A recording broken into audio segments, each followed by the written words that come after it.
یہ دنیا، یہ عالم، یہ ایسا تہدار عالم ہے، ایسا تہدار عالم ہے. یعنی فزکس کی روشنی میں جو لوگ ڈائمنشنز سے بحث کرتے ہیں، وہی بحث کرتے ہیں کہ یہ دنیا 4 ڈائمنشنز پہ ہے قائم، یا 4 سے زیادہ ڈائمنشنز ہیں، 11 ڈائمنشنز ہیں، یا اس سے بھی زیادہ ڈائمنشنز ہیں. 4 ہیں یا 5 ہیں یا 10 ہیں یا 11 ہیں یا اس سے زیادہ ہیں. جو فزکس کی بحثیں ہیں یہ اس نقطۂ نظر سے گفتگو کر لیجیے یا خالص الہیاتی اور عرفانیاتی زاویے سے گفتگو کر لیجیے. یہ عالم ہے بہت تہدار، اور چونکہ تہدار ہے اس لیے یہاں لفظ اضافیت کے بھی معنی میں اضافیت ہے.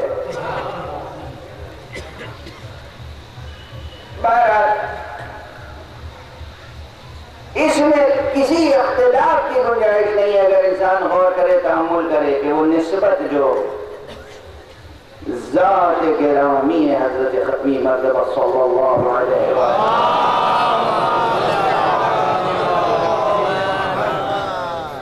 وہ نسبت بڑی سعادتوں کی جامع ہے. اس لیے کسی کا شاعر اہل بیت ہونا تمام کمالات کی سند ہے، تمام کمالات فن کی سند ہے شاعر اہل بیت ہونا.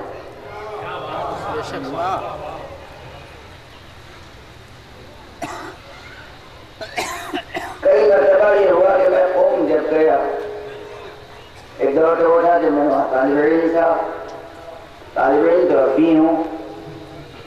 سعادت یہی ہے کہ انسان ہمیشہ طالب علم بنا رہے.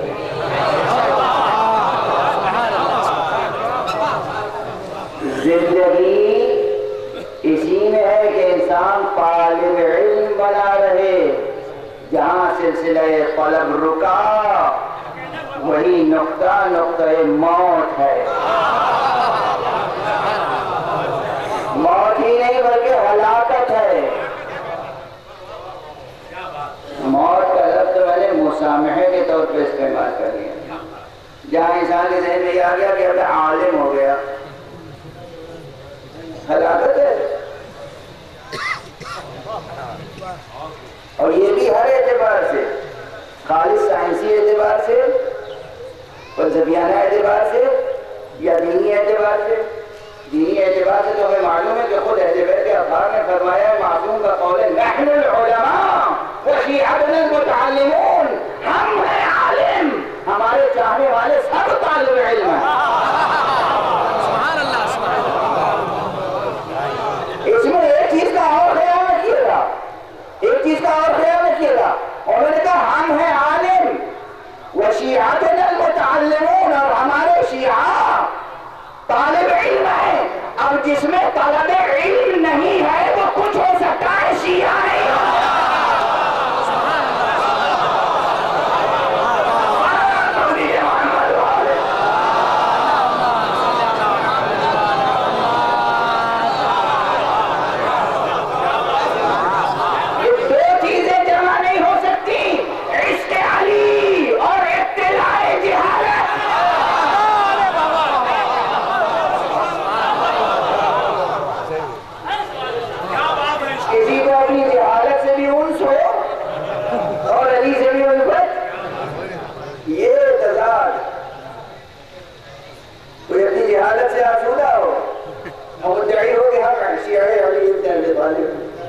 شیعہ محمد مصطفیٰ ہیں، شیعہ خدا ہیں.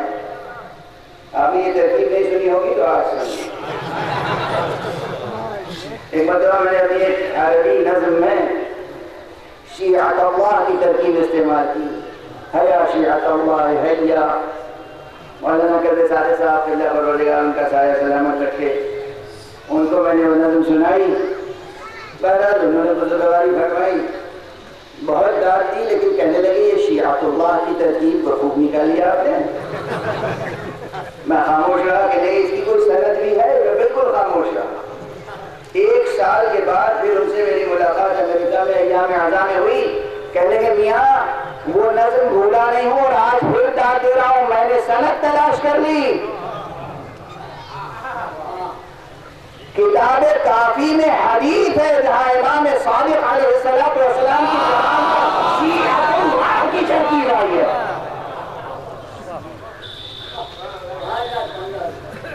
کافی میں حدیث ہے شیعۃ اللہ، اللہ کا شیعہ ہونا. جو اللہ کا شیعہ ہوگا وہی محمد کا شیعہ ہوگا، جو محمد کا شیعہ ہوگا وہی علی کا شیعہ ہوگا، جو علی کا شیعہ ہوگا وہ محمد کا شیعہ ہوگا، جو محمد کا شیعہ ہوگا وہ اللہ کا شیعہ ہوگا. یہ ممکن نہیں ہے کہ وہ ایک سے وابستہ ہو اور دو سے وابستہ نہ رہے.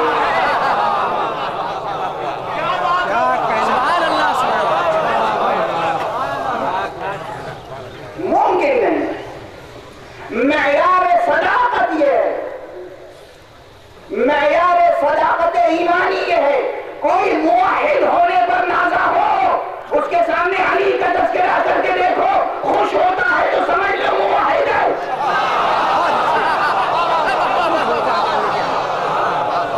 کوئی علی کے عشق پر نازا ہو تو ذکر خدا کر کے دیکھو، اگر چہرہ کھل اٹھے تو سمجھ لو شیعہ ہے.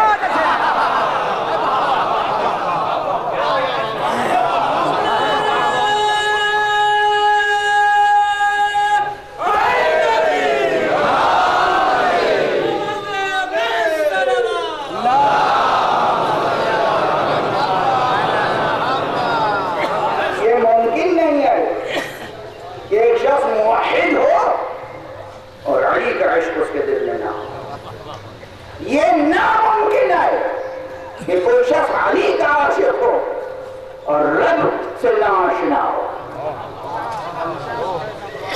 یہ ناممکنات ہے، ناممکنات. یہ میسج دے کے جائیے گا دور تک، دیر تک یہ باتیں کرتے رہیے گا. خدا سے وابستگی علی کی غلامی تک لے جاتی ہے. خدا کی بندگی، خدا کی بندگی، خدا کی بندگی علی کی غلامی تک لے جاتی ہے. علی کی غلامی خدا کی بندگی تک لے جاتی ہے. بہرحال بات چل پڑی ہے، بے اختیار بے ارادہ بڑھتی چلی جا رہی ہے. میں بات صرف یہ عرض کر رہا تھا کہ یہ کائنات بڑی تہدار ہے. یہاں اضافیتیں ہیں، یہاں حقیقت تک پہنچنا مشکل بھی ہے، آسان بھی ہے. جو اس طلسم سے آشنا ہے اس کے لیے آسان، جو اس طلسم میں حیران ہے اس کے لیے مشکل.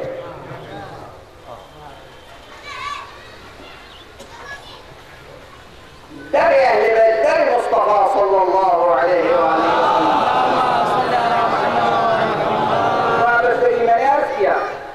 کہ ہر کمال کی سند ہے. مثال کے طور پہ عرض کر رہا تھا، شاعری خطابت لے لیجیے. میں کہہ رہا تھا جب میں قوم میں رہتا تھا طالب علمی کے زمانے میں تو ایک الگ کیفیت تھی. اس کے بعد گھر جب آیا اور دوبارہ گیا اور تیسری بار گیا تو اکثر ہمارے عزیز ساتھیوں نے اور ہم سے جونیئر طلباء نے کہا کہ آپ فن خطابت پہ ایک لیکچر دے دیجیے. بتائیے ہم کیسے اچھے خطیب بن سکتے ہیں. پہلے تو میں نے معذرت کے طور پہ یہ کہا کہ یہ تو وہ بتائے جو خود خطیب اچھا ہو، جو خود فاقد ہنر ہو وہ آپ کو کیا ہنر دے گا. لیکن بہرحال جب بہت اصرار بڑھا، مدرسہ حجتیہ میں بھی ایک مرتبہ لیکچر رکھا گیا، دوسری جگہ رکھا گیا، مشہد مقدس میں رکھا گیا، اور یہ اصرار کہ بتائیے ہم اچھے خطیب کیسے بنے. تو میں نے تقریر میں جو کچھ کہا وہ تو کہا، لیکن ایک بات کہی وہ آپ کے سامنے بھی دہرا رہا ہوں اپنی اس بات کی تائید میں نے کہا آپ حوضہ علمیہ ان میں تشریف رکھتے ہیں. حوضہ علمیہ میں رہنے کے معنی یہ ہے کہ آپ صرف اور صرف اور صرف علم حاصل کرنے کے لیے وقف کر دیں اپنے آپ کو. سینے کے اور دل کے اور دماغ کے در اور دریچے کھول دیں صرف طلب علم کے لیے. سینے کو معمور کر لے علم سے. یہ فرصت دوبارہ نہیں ملے گی. رہا شاعری خطابت تو خطابت تو غلامان آل محمد کے در کی کنیز ہے. یہ کہیں نہیں جائے گی. آپ کے سینے میں علم ہونا چاہیے، جوہر علم.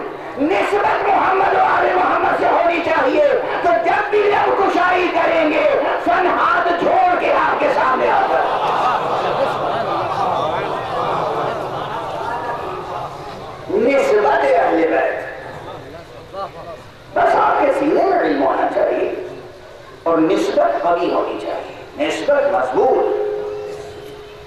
یہ فیض نسبت ہے۔ لیکن اب اسی رخ پہ ذہن ہو گیا ہے تو ایسا نہ ہو کہ جو آیت میں نے تلاوت کی ہے وہ رہ جائے۔ لیکن میں جو ایک بس مثالیں عرض کر دوں، بہت سے اجتماعات ہوتے ہیں نہیں ہوتے، وہ کیفیت، وہ لطافت، وہ نورانیت، وہ روحانیت جو اس اجتماع میں ہوتی ہے، جو بنام آل محمد ہوتا ہے، وہ لطافت کہیں اور ملتی ہے، وہ نورانیت کہیں اور ہوتی ہے، وہ کیفیت کہیں اور حاصل ہوتی ہے، وہ ہر روح کو، ذہن کو کہیں اور نصیب ہوتا ہے، وہ ہر حاصل تک کو۔ اس اجتماع کو شرف انتصاب ہے، شرف نسبت، ایک اضافت قائم ہے، مجلس محمد وآل محمد، مجلس سید الشہداء، یہ اضافت جو ہے یہ ایک زیر نے ہماری روح کو زبر بنا دیا۔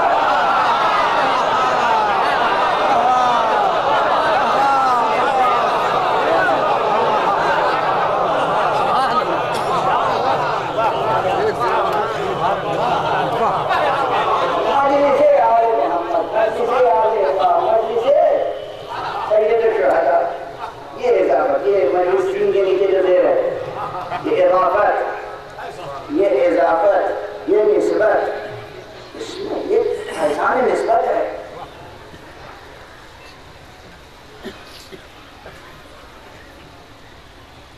حالانکہ نسبتیں اعتباری ہوتی ہیں، مگر یہ اعتباری نسبت ایسے حقیقی آثار مرتب کرتی ہے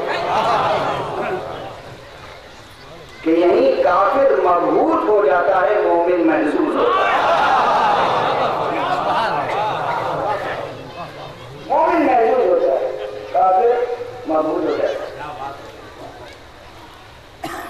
ایک شاعر کے اشارے سے بات کرنی مجلس شاعر رہ گئے، اس لیے میرے لیے اختیار کا موقع تھا۔ قرآن مجید میں پورا سورہ ہے، سورہ مبارک ہے شعراء، میں وہاں سے بھی آیت میں تلاوت کر سکتا تھا، وَالشُّعَرَاءُ يَتَّبِعُهُمُ الْغَاوُونَ أَلَمْ تَرَ أَنَّهُمْ فِي كُلِّ وَادٍ يَهِيمُونَ وَأَنَّهُمْ يَقُولُونَ مَا لَا يَفْعَلُونَ إِلَّا الَّذِينَ آمَنُوا وَعَمِلُوا الصَّالِحَاتِ وَذَكَرُوا اللَّهَ كَثِيرًا وَانتَصَرُوا مِن بَعْدِ مَا ظُلِمُوا وَسَيَعْلَمُ الَّذِينَ ظَلَمُوا أَيَّ مُنقَلَبٍ يَنقَلِبُونَ۔ یہ آیتیں بے پناہ مطالب کے حامل ہیں، اور یہاں پر بھی شاعر آل محمد کے تعلق سے مطالب ہیں موجود، مگر میں نے گفتگو میں پہلے ان آیتوں کا حوالے کے طور پر پیش نہیں کیا، میں نے پہلے وہاں سے گفتگو شروع کی، اس لیے کہ بہرحال شاعری اور سچی شاعری کا تعلق قلب سے ہوتا ہے، شاعری دل سے ہوتی ہے، صرف دماغ سے نہیں، کیونکہ شاعری دل سے ہوتی ہے، اس لیے میں نے قلب قرآن کی آیت پڑھی۔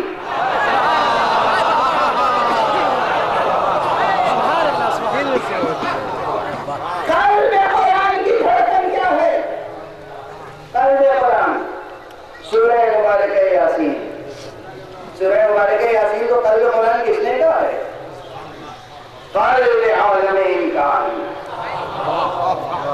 حضرت محمد مصطفیٰ صلی اللہ علیہ وسلم،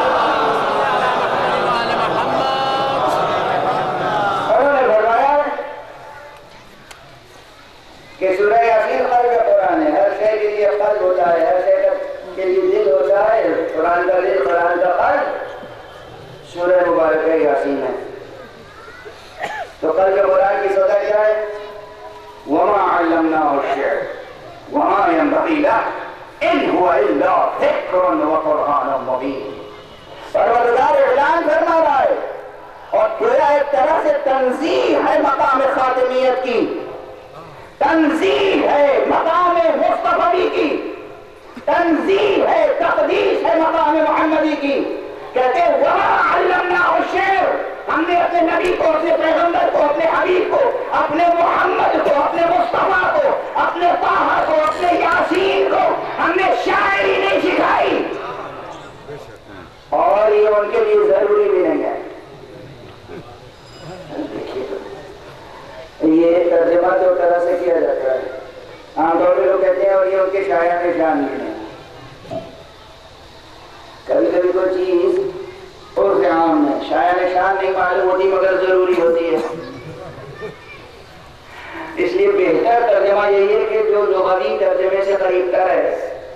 ہم نے اپنے حبیب کو شاعری نہیں سکھائی، وما علمناہ الشعر، ہم نے اپنے حبیب کو شاعری نہیں سکھائی، وما ينبغي لہ، اور یہ ان کے لیے ضروری نہیں ہے، ضروری نہیں ہے۔ ان هو الا ذکر، حقیقت تو یہ ہے کہ جو ہم نے دیا ہے وہ ذکر ہے اور قرآن مبین ہے۔ توجہ رکھیے گا۔ اب یہ کل کی مجلس میں بنارس میں پروفیسر عزیز حیدر صاحب کے یہاں، اور وہ بھی ایک شاعر کے یہاں، ایک شاعر کے اصالہ ثواب کی مجلس تھی جناب فاضل عباسی مرحوم مغفور کے لیے، تو وہاں بھی اشارتاً کچھ باتیں عرض کر دی تھی میں نے، لیکن عرض کر رہا ہوں کہ یہ قرآن مجید کا ترجمہ کرنا آسان نہیں ہوتا، قرآن مجید کا ترجمہ آسان نہیں ہے۔ میں نے پہلے کرنے کا تو کر دیا ترجمہ، وما علمناہ الشعر، اور ہم نے ان کو شاعری نہیں سکھائی، وما ينبغي لہ، اور یہ ان کے لیے ضروری بھی نہیں ہے۔ یہاں تک تو بڑے اعتماد سے ہم نے ترجمہ کر دیا۔ آگے ان هو الا ذکر، بے شک یہ تو بس ذکر ہے، ذکر تو ذکر وہاں بھی لفظ ہے یہاں بھی ذکر، ترجمہ کیا ہوا؟ کوئی لفظ ذکر کو بدل کے کوئی دوسرا لفظ ایسا ہی دل آویز اتنی ہی معنویت کا لے آئے، مشکل ہے۔ وہ قرآن مبین، لفظ قرآن کو بدل کے ترجمہ کر کے دیکھیے، اور مبین کے کلمے کو بدلنے کے لیے پھر اور کوشش کیجیے، ترجمے کی دشواریاں سمجھ میں آ جائیں گی۔ یہ پورے طالب علمانہ اعتماد کے ساتھ عرض کر رہا ہوں، قرآن مجید کے ہزاروں ترجمے ہو چکے ہیں مگر آج تک کوئی مکمل صحیح ترجمہ وجود نہیں رکھتا، اس لیے کہ کسی مخلوق سے کلام خالق کا ترجمہ ممکن ہے۔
کہوں گا درود پڑھوانا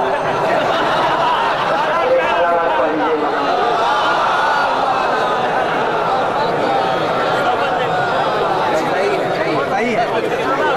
ایک اور درجہ صلوات پڑھ لیجیے